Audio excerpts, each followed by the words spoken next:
अहो पण ती इली आहे खायसून पण म्हणजे दादरला इली म्हणजे ती काय कोकणात नाही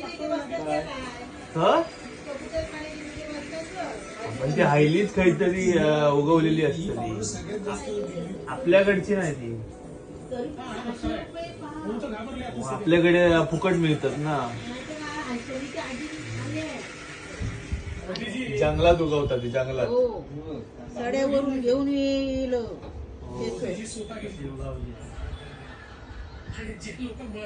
लोक अशी रानात जातात सड्यावर बिड्यावर गावत भरपूर खाल्ली म्हणतात सांगणार नाही मग काय गावली म्हणून